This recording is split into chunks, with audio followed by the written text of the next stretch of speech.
दुआएं कभी रद्द नहीं होती, बस बेहतरीन समय पर कबूल होती हैं। यकीन मानिए ईश्वर के फैसले हमारी ख्वाहिशों से बेहतर होते हैं। नमस्कार दोस्तों, एक बार फिर से आप सभी का स्वागत है। आज मैं बात करने वाला हूँ साइकोलॉजी, जो कि बहुत इम्पोर्टेंट अपना स्थान रखता है, चाहे वो एलटी में हो, चाहे लेक्चरर में हो, चाहे हमारा टीटी के एग्ज़ामों में हो। तो ये साइकोलॉजी ऐसी चीज़ है जो हर जगह काम आती है। तो इसलिए साइकोलॉजी के जो टॉप 100 क्वेश्चन हैं उनको लेकर मैं आपके सामने आया हूँ, और इन क्वेश्चनों को बहुत ध्यानपूर्वक से इनका अध्ययन करेंगे।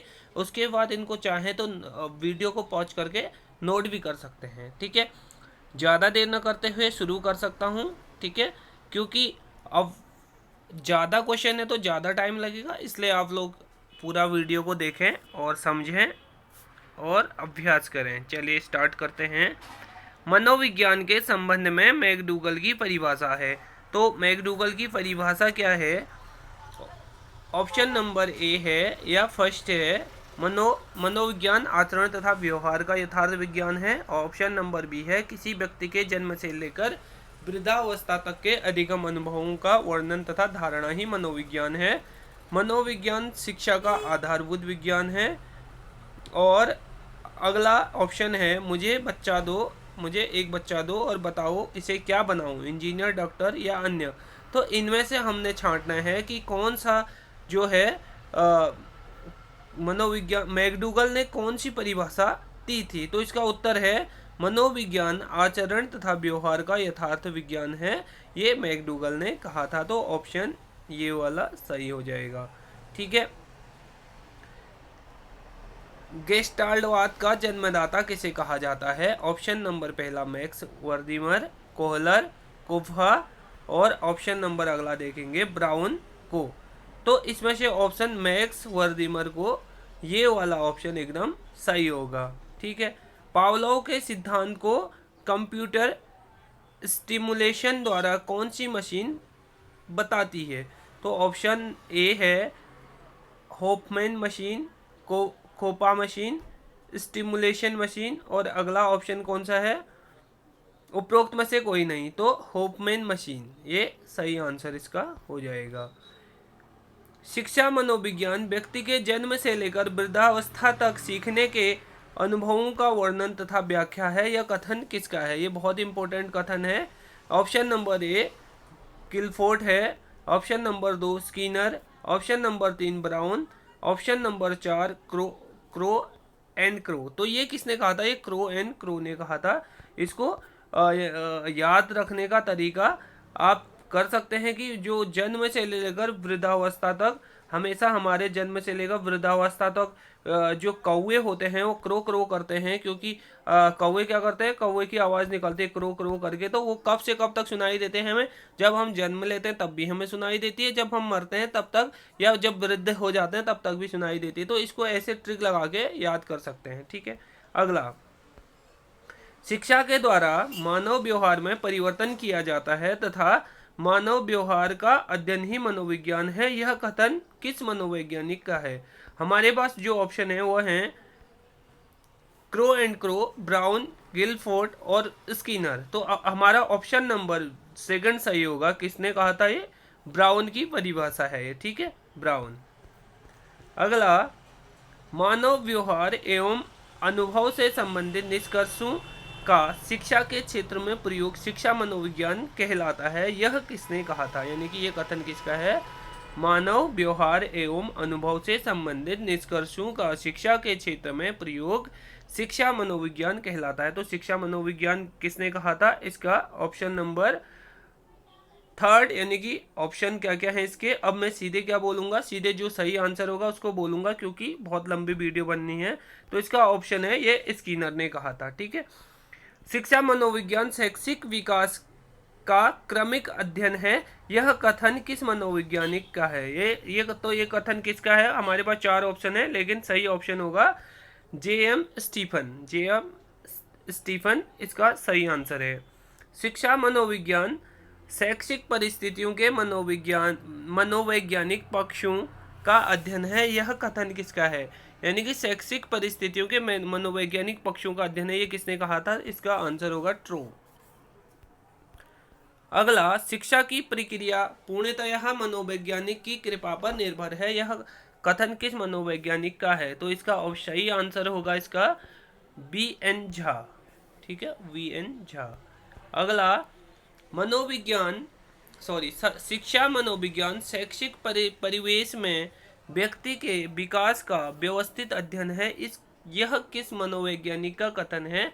हमें 4 ऑप्शन दिया है, लेकिन सही ऑप्शन कौन सा है हमारा? एस चौहान। ठीक है। अगला, शिक्षा मनोविज्ञान की औपचारिक आधारशिला कब रखी गई? हमारे पास 4 ऑप्शन है, 1890, 1892, 1889, 1879। तो इसमें से सही ऑप्शन 1889 89 में। ठीक है, 1889 में, यानी कि 1889 में आधारशिला रखी गई थी। ठीक है।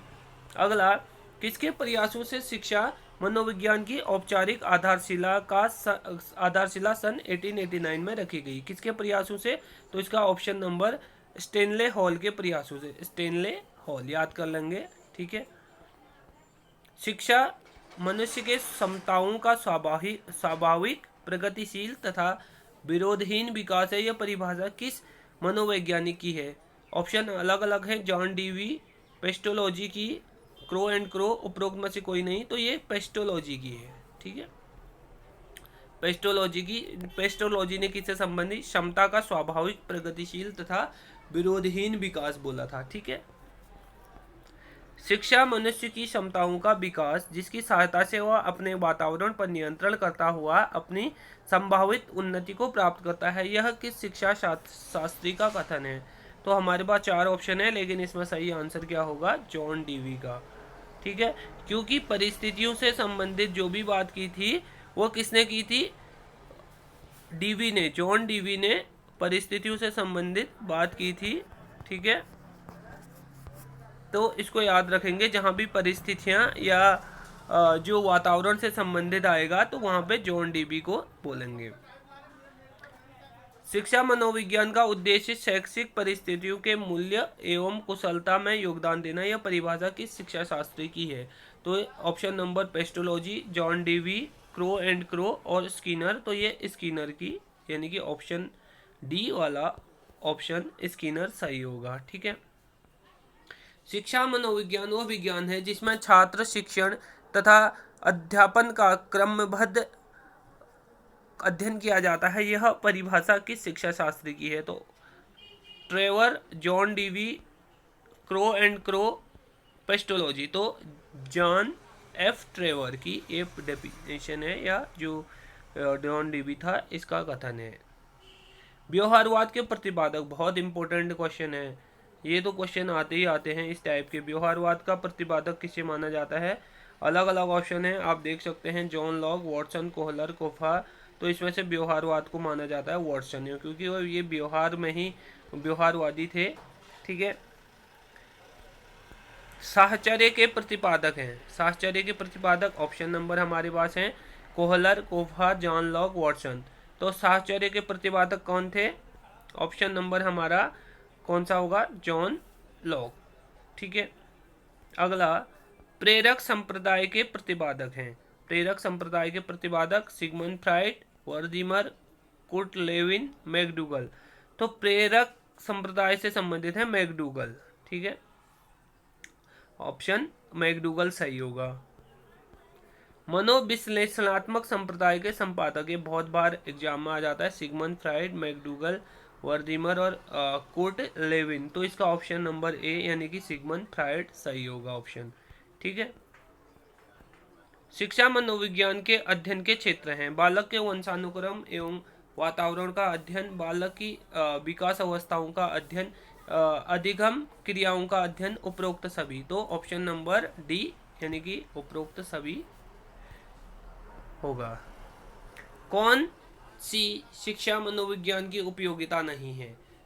शिक्षा मनोविज्ञान अध्यापकों को विद्यार्थियों की विशेषताओं एवं उनके विकास का ज्ञान प्रदान करता है, ये तो है सही है। शिक्षा उपयोगिता नहीं है ये बताना है। शिक्षा मनोविज्ञान अध्यापक को विद्यार्थियों की व्यक्तिगत विभिन्नताओं को समझाने में सहायता करता है, ये भी सही है क्योंकि करता है सहायता। मनोविज्ञान अध्यापक को उचित अध्यापन विधि के चयन में सहायता करता है, ये भी बिल्कुल सही है। शिक्षा मनोविज्ञान अध्यापक को विद्यार्थियों के मूल्यांकन में सहायता प्रदान करता है, तो ये मूल्यांकन से संबंधित है, तो ये कौन सा, ये भी सही होगा। शिक्षा मनोविज्ञान अध्यापक को उचित अध्यापन के चयन में सहायता नहीं करता, सॉरी ये करता है, यानी कि नहीं करता वाला गलत होगा। यहाँ पे हमने देखा कि चयन में सहायता नहीं करता है था, तो नहीं करता है, तो ये ऑप्शन सही होगा। इसमें क्यों उपयोगिता नहीं है बोला गया है, जबकि ये क्या करता है, करता है, यानी कि शिक्षा मनोविज्ञान अध्यापक को उचित अध्यापन विधि के चयन में सहायता करता है, होगा इसका सही। अधिगम को अप्रभावित करने वाले कारक हैं बुद्धि, परिपक्वता, भूख, उत्सुकता। यानी कि अधिगम को कौन कौन प्रभावित करता है, तो इसमें भूख, ठीक है।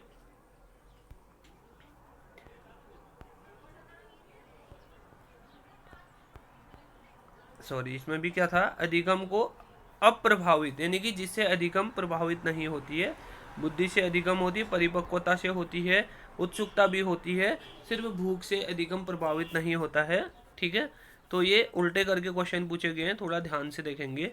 21वीं शताब्दी में मनोविज्ञान का मुख्य आधार तय हुआ, व्यवहार, आत्मा। 21वीं शताब्दी की बात करें, ठीक है, मन कोई नहीं, तो इसमें व्यवहार को जो है 21वीं शताब्दी में माना गया। वॉटसन मनोविज्ञान की किस अवधारणा को मानने वाले थे, तो वॉटसन कौन से, चेतनावाद, गेस्टल्टवाद, व्यवहारवाद। तो अभी हमने क्या पढ़ा था, व्यवहारवाद पढ़ा था, तो ऑप्शन व्यवहारवाद सही होगा इसमें, ठीक है। वॉटसन व्यवहारवाद से संबंधित है। किसी बच्चे को उचित वातावरण एवं व्यवहार देकर उसे इच्छित दिशा में मोड़ा जा सकता है, यह परिभाषा किस मनोवैज्ञानिक की परिभाषा से मिलती जुलती है, तो इसका Woodworth, option A, Kohler, Skinner, Watson. तो ये वॉटसन की परिभाषा से मिलता जुलता है, ठीक है। 1912 या 1912 में किस संप्रदाय का प्रतिपादन हुआ, तो गेस्टाल्ट, प्रेरक संप्रदाय, मनोविश्लेषणात्मक संप्रदाय, सचार्यवाद संप्रदाय। तो ऑप्शन नंबर गेस्टाल्टवाद या गेस्टाल्ट संप्रदाय ऑप्शन सही होगा, ठीक है। वुडवर्थ के अनुसार अंतःदृष्टि किस प्रकार की दृष्टि होती है, पश्चात दृष्टि, पूर्व दृष्टि एवं पश्चात दृष्टि दोनों, उपरोक्त सभी। तो ये पूर्व दृष्टि ऑप्शन सही होगा। चिंपैंजी पर प्रयोग किसके द्वारा किया गया था, ये बहुत बार आ जाता क्वेश्चन, तो किसके द्वारा किया गया था, कोफा, वर्दीमर, कोहलर, उपरोक्त सभी के द्वारा। तो इसमें कोहलर, यानी कि कोहलर ने किस पर किया था, सुल्तान नामक चिंपैंजी पर जो है प्रयोग किया था, ठीक है। कोहलर द्वारा चिंपैंजी पर किया गया प्रयोग किसके संबंधित था, किससे संबंधित था, सूझ से, अंतःदृष्टि तथा सूझ दोनों से, उपरोक्त सभी। तो अंतःदृष्टि और सूझ से संबंधित था। हमने देखा कि जो सुल्तान था वो क्या करता है कि केले निकालने, ऊपर केले लटके होते हैं, केले और नीचे बक्से रखे होते हैं, तो और एक छड़ी भी रखी होती है, तो वो क्या करता है, ये बॉक्स को एक दूसरे के ऊपर में रखता है और छड़ी से केलों को अपनी ओर खींचता है। तो ये कहीं ना कहीं अंतःदृष्टि और सूझ दोनों का प्रयोग करता है। कार्ल रोजर्स द्वारा सिद्धांत प्रतिपादित किया गया, कौन सा, पर्यावरण सिद्धांत, अंतःदृष्टि का सिद्धांत, सूझ का सिद्धांत, उपरोक्त सभी। तो कार्ल रोजर्स के द्वारा पर्यावरण सिद्धांत को दिया गया। आलपोर्ट किस व्यवस्था के प्रबल समर्थक थे, पर्यावरणीय, साहचर्यवाद, उपरोक्त में से कोई नहीं, आत्म बिंदु रेखी व्यवस्था। तो आलपोर्ट थे आत्म बिंदु रेखी व्यवस्था के समर्थक। आलपोर्ट ने सर्वप्रथम किन गुणों से संबंधित विश्लेषण किया, तो आलपोर्ट ने सबसे पहले किनको किया, ऑप्शन देखिए क्या क्या है, अंतर्दृष्टि से संबंधित गुणों का, व्यवहारिक गुणों का, व्यक्तित्व संबंधी गुणों का, उपरोक्त सभी का। तो ऑप्शन कौन सा सही होगा, व्यवहारिक गुणों का अल्पोट। जेम्स ड्रेवर ने मनोविज्ञान को किस प्रकार का विज्ञान माना? अशुद्ध विज्ञान, आंशिक विज्ञान, शुद्ध विज्ञान, उपरोक्त सभी। तो ऑप्शन नंबर उपरोक्त सभी सही होगा। ठीक है। बालक के विकास का अध्ययन हमें यह जानने योग्य बनाता है कि क्या पढ़ाएं और कैसे पढ़ाएं। यह कथन किस मनोवैज्ञानिक का है? तो क्रो एंड क्रो का, ब्राउन का, गिलफोर्ड का और स्किनर का। तो इसमें गिलफोर्ड का है ये कथन। ठीक है। मनोविज्ञान के संबंध में क्रो एंड क्रो की परिभाषा। तो क्रो, मुझे बच्चा दे दो, तो इसमें से देखो, क्रो, मुझे बच्चा दे दो, बताओ कि उसे क्या बनाऊं, इंजीनियर, डॉक्टर। ये तो नहीं, हमने ऊपर पढ़ा था। किसी व्यक्ति के जन्म से लेकर वृद्धावस्था तक के अधिकतम अनुभवों का वर्णन तथा धारणा ही मनोविज्ञान है। तो कौन सा वाला सही होगा? हमने ये पढ़ा था, ऊपर भी पढ़ा था कि किसी व्यक्ति के जन्म से लेकर वृद्धावस्था तक के अधिगम अनुभवों का वर्णन धारणा ही मनोविज्ञान है। क्योंकि ये क्रो, हम कौओं को क्रो क्रो को करके याद कर सकते हैं कि वृद्धावस्था से, बचपन से लेकर, जन्म से लेकर वृद्धावस्था तक देखते हैं कौओं को क्रो क्रो, तो इससे ये याद हो सकता है। मनोविज्ञान के संबंध में स्किनर की परिभाषा है। तो स्किनर की कौन सी परिभाषा है? सीधे स्किनर ने कहा था कि मनोविज्ञान आचरण तथा व्यवहार का यथार्थ विज्ञान है। ये कुछ क्वेश्चन रिपीट हो रहे हैं। मनोविज्ञान शिक्षा का आधारभूत विज्ञान है। तो ये किसने कहा था? स्किनर ने कहा था। ठीक है। मनोविज्ञान के संबंध में क्रो एंड क्रो की परिभाषा, ये फिर आ गया है आपका, यानी कि किसी व्यक्ति के जन्म से लेकर वृद्धावस्था तक के अधिकतम अनुभवों का वर्णन और धारणा ही मनोविज्ञान है। ठीक है। अगला,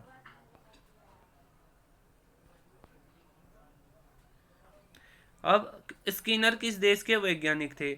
स्किनर किस देश के वैज्ञानिक थे? तो अमेरिका के। ऑप्शन, स्किनर कहाँ के थे? अमेरिका के। ऑप्शन सही होगा। किसने सबसे पहले प्रश्नावली का निर्माण किया? तो सबसे पहले प्रश्नावली का निर्माण किसने किया? कौन मनोवैज्ञानिक थे? तो वुडवर्थ ने सबसे पहले जो है प्रश्नावली का निर्माण किया। खेलों के माध्यम से बालक में कौन सा गुण विकसित होता है? तो सामाजिकता का गुण जो है खेलों के माध्यम से व्यक्ति में या बालक में विकसित होता है। बाल केंद्रित शिक्षा किसकी देन है? तो शिक्षा शास्त्रियों की, मनोवैज्ञानिक निष्कर्षों की, शिक्षा मनोविज्ञान की, उपरोक्त सभी। तो इसमें शिक्षा मनोविज्ञान आएगा। ठीक है। शिक्षा मनोविज्ञान की धारणा है। संज्ञानवादी पद्धति के जनक है। संज्ञानवादी पद्धति के जनक कौन है? जीन प्याजे और ब्रूनर को माना जाता है संज्ञानात्मक। ठीक है। संज्ञानात्मक सिद्धांत भी, इसको भी पढ़ना बहुत जरूरी है क्योंकि इससे भी हर बार क्वेश्चन पूछे जाते हैं। थॉर्नडाइक ने शिक्षा मनोविज्ञान का कैसा रूप प्रदान किया? निश्चित एवं स्पष्ट, अनियमित, आंशिक, स्पष्ट, उपरोक्त सभी। तो थॉर्नडाइक ने निश्चित एवं स्पष्ट रूप जो है प्रदान किया। शिक्षा मनोविज्ञान के संदर्भ में सर्वाधिक उपयुक्त कथन है। शिक्षा मनोविज्ञान दर्शन शास्त्र की शाखा है। शिक्षा मनोविज्ञान मनोविज्ञान की शिक्षा के क्षेत्र में एक शाखा है। शिक्षा मनोविज्ञान मनोवैज्ञानिक अध्ययन एवं शिक्षण है। शिक्षा मनोविज्ञान मन का शिक्षित विज्ञान है। तो आंसर कौन सा होगा? शिक्षा मनोविज्ञान मनोविज्ञान की शिक्षा के क्षेत्र में एक शाखा है, ये वाला ऑप्शन सही होगा। ठीक है। बाल केंद्रित शिक्षा के लिए किस मनोवैज्ञानिक ने शिक्षा शास्त्रियों का ध्यान केंद्रित किया? ऑप्शन ए कोलहर ने, फ्राइड ने, रूसो ने, स्किनर ने। तो ऑप्शन रूसो वाला सही होगा, यानी कि रूसो ने बाल केंद्रित शिक्षा की बात की। ठीक है। सिगमंड फ्राइड की अवधारणा है, किस पर आधारित? इड, ईगो, सुपर ईगो, उपरोक्त सभी। तो उपरोक्त सभी पर आधारित है सिगमंड फ्राइड की। मनोभौतिकी विधि में किसके मध्य के संबंधों का अध्ययन किया जाता है? उद्दीपन अनुक्रिया, उद्दीपन अनुक्रिया, उद्दीपन, क्रिया प्रतिक्रिया, उपरोक्त सभी। तो क्रिया प्रतिक्रिया ऑप्शन सही होगा। आत्मनिरीक्षण विधि द्वारा किसकी क्रियाओं का अध्ययन किया जाता है? कक्ष में छात्रों की व्यक्तिगत विभिन्नताओं का, स्वयं की, असाधारण बच्चों की, उपरोक्त सभी का। तो स्वयं की। ठीक है। यहाँ पे आप उससे भी देख सकते हैं कि आत्मनिरीक्षण, खुद का निरीक्षण करना। ठीक है।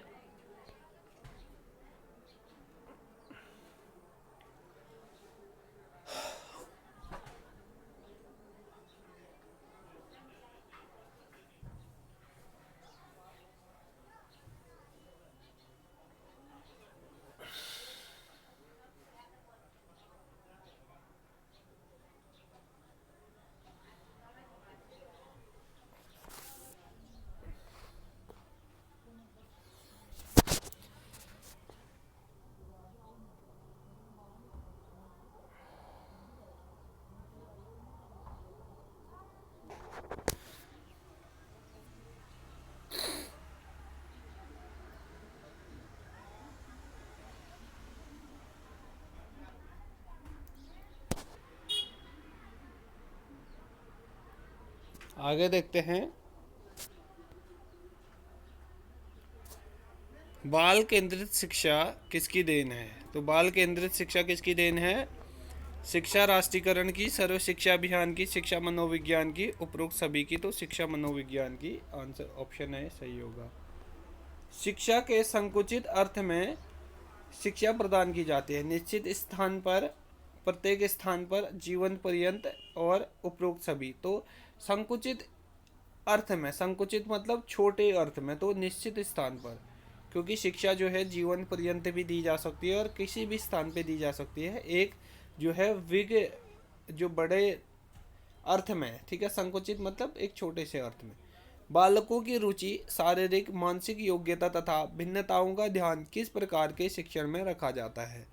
तो ये इसका सही ऑप्शन ढूंढते हैं कौन सा है।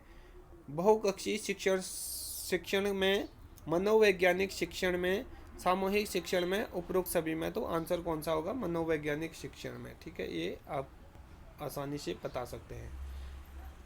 लंबात्मक विधि का अध्ययन किसके द्वारा किया गया? लंबात्मक विधि का अध्ययन Carl C Garrison, John Dewey, John Locke ने, या उपरोक्त में किसी ने नहीं।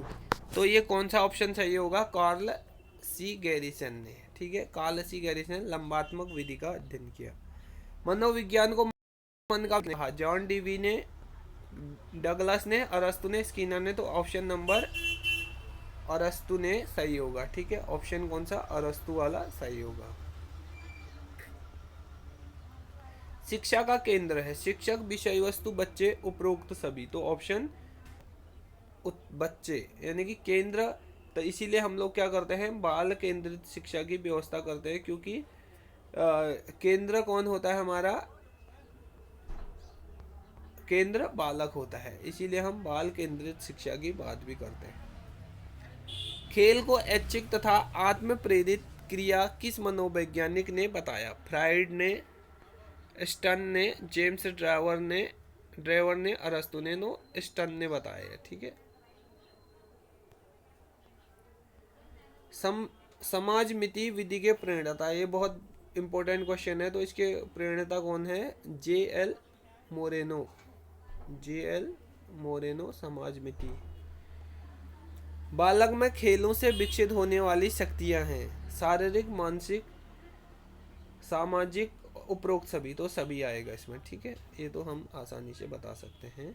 अगला, मारिया मॉन्टेसरी पद्धति में शिक्षा किस माध्यम से दी जाती है? गीतों द्वारा, खेलों द्वारा, उपहारों द्वारा, उपरोक्त सभी माध्यमों के द्वारा। जो मारिया मॉन्टेसरी पद्धति है उसमें जो है उपरोक्त सभी माध्यमों के द्वारा जो है एजुकेशन प्रदान की जाती है।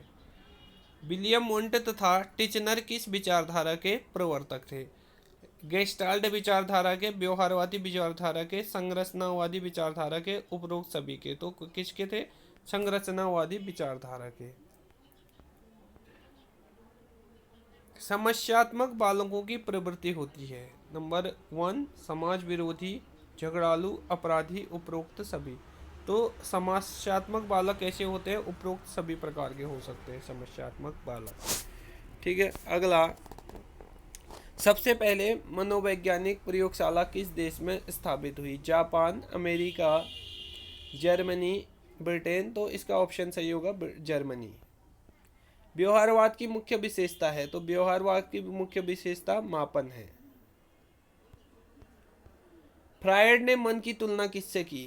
तो इसमें अलग अलग ऑप्शन दिए हैं। समुद्र में तैरते हुए जहाज से, समुद्र में तैरते हुए मगरमच्छ से, समुद्र में तैरते हुए हिमखंड से, और उपरोक्त सभी से। तो ऑप्शन हमारा कौन सा सही होगा? हिमखंड। समुद्र में तैरते हुए हिमखंड से तुलना की थी। किसने? फ्रायड ने मन की तुलना की थी। ठीक है, शिक्षकों की तैयारी की आधारशिला होनी चाहिए। शिक्षा मनोविज्ञान, पाठ्य पुस्तकें, पाठ्यक्रम, पाठ्यचर्या। तो क्या होनी चाहिए? शिक्षा मनोविज्ञान, ऑप्शन सही होगा। समाज मिति विधि में अध्ययन किया जाता है एक समूह की बनावट का अध्ययन, समाज के अमीर होगा। ठीक है, आमिर नहीं होगा, अमीर वर्गों का अध्ययन, सामाजिक नियमों का अध्ययन, और उपरोक्त में से कोई नहीं। तो इसमें क्या अध्ययन किया जाता है? एक समूह की बनावट का अध्ययन किया जाता है। तो ऑप्शन ये वाला सही होगा। किसका सबसे व्यापक क्षेत्र है? शिक्षा मनोविज्ञान का, मनोविज्ञान का, शिक्षा पाठ्यक्रमों का, उपरोक्त सभी। तो मनोविज्ञान का जो है उपरोक्त जो है एक क्षेत्र है, ठीक है। मनोविज्ञान का व्यापक क्षेत्र है।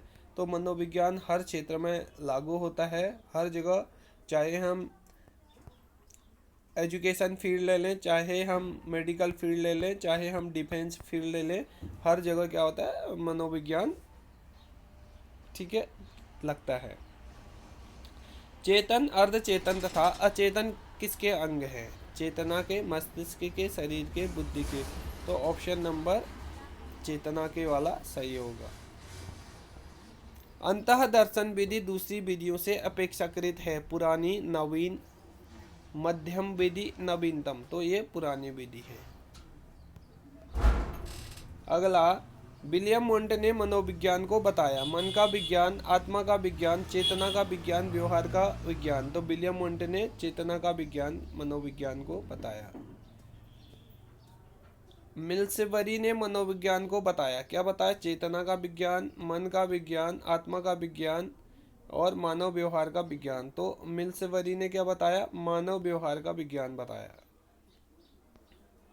विलियम वोंट किस प्रकार के मनोविज्ञान के जनक माने जाते हैं? प्रयोगात्मक, विकासात्मक, तुलनात्मक मनोविज्ञान के, उपरोक्त सभी के। तो इसमें प्रयोगात्मक, ठीक है, ये ऑप्शन नंबर प्रयोगात्मक मनोविज्ञान के जनक जो है विलियम वोंट को माना जाता है।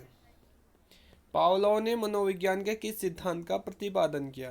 प्रयोगात्मक अनुकूलन सिद्धांत के, चिरसम्मत अनुकूलन सिद्धांत के, अंतर्दृष्टि सिद्धांत के, सूच के सिद्धांत के। तो चिरसम्मत अनुकूलन सिद्धांत का के लिए जो है पावलोव को जाना जाता है, या सिद्धांत का उन्होंने प्रतिपादन किया।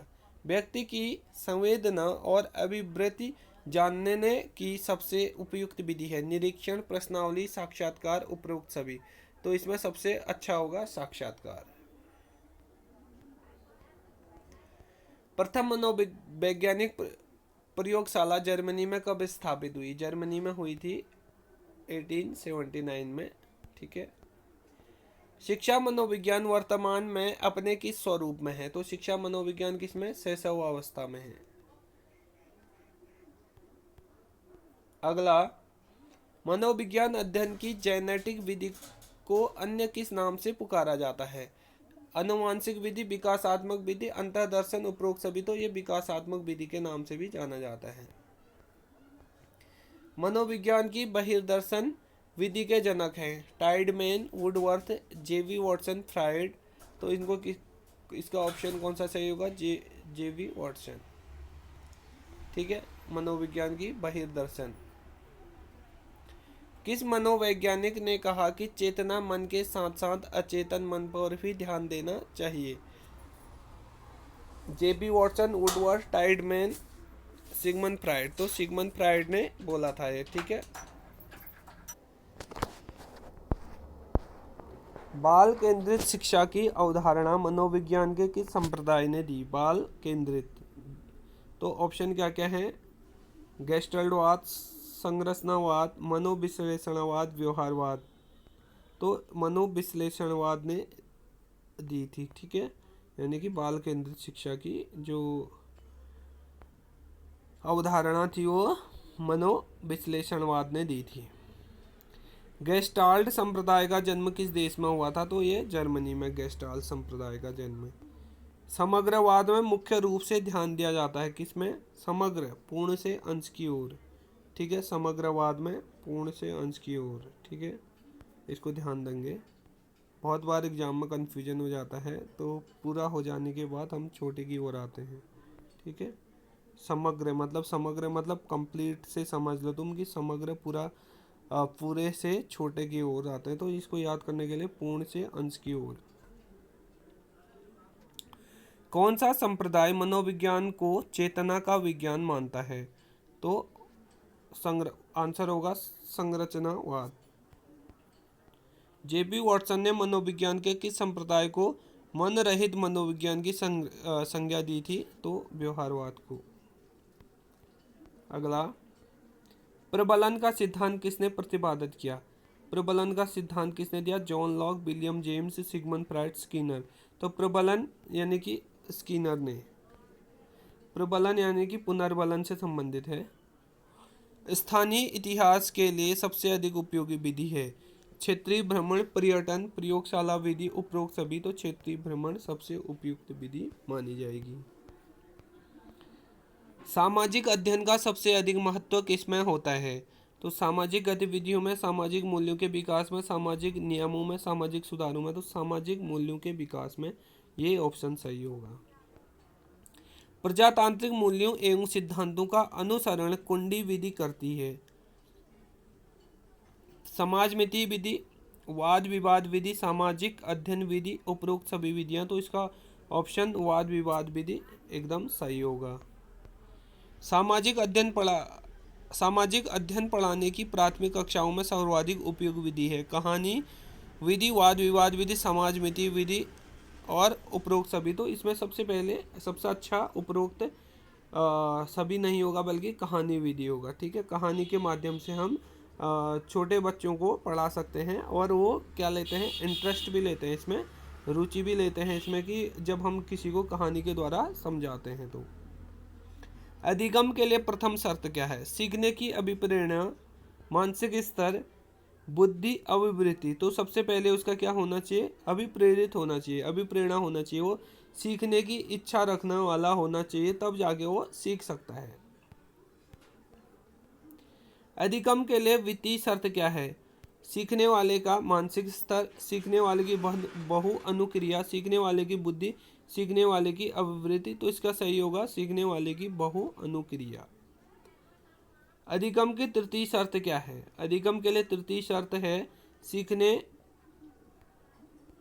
सीखने वाले को पुनर्बलन, यानी कि तृतीय शर्त में आएगा। अलग अलग ऑप्शन दिए हैं लेकिन सही आंसर कौन सा होगा? तृतीय शर्त में सीखने वाले को पुनर्बलन। अधिगम के लिए चतुर्थ शर्त क्या है? अधिगम के लिए चतुर्थ शर्त होगा सीखने वाले का अभ्यास, सीखने वाले का अभ्यास। अधिगम अपेक्षाकृत व्यवहार में स्थायी परिवर्तन है जो अभ्यास अथवा अनुभव के परिणाम स्वरूप होता है। यह परिभाषा किस वैज्ञानिक ने दी? तो इसका सही ऑप्शन होगा मार्गन ने। ये परिभाषा मार्गन ने दी।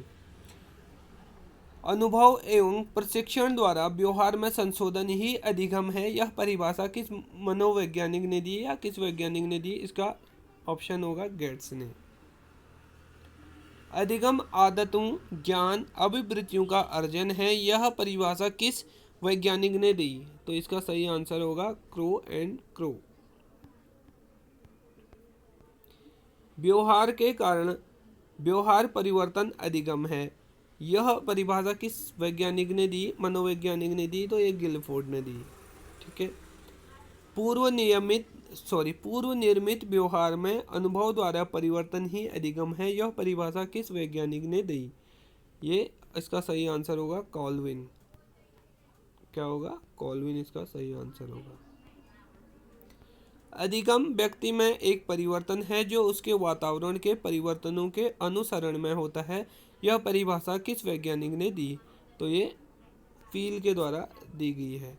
तो इस प्रकार से हमारे 100 प्रश्नों की श्रृंखला कंप्लीट हो गई है और इसको आप जब देख रहे हैं वीडियो को तो वीडियो को पॉज करके इसको नोट भी कर सकते हैं, क्योंकि इन्हीं में से घुमा फिरा के क्वेश्चन पूछे जाते हैं। परिभाषा या जो डेफिनेशन है वो किसके द्वारा दी गई है या किस बात का जनक किसे माना जाता है, इस प्रकार के क्वेश्चन पूछे जाते हैं।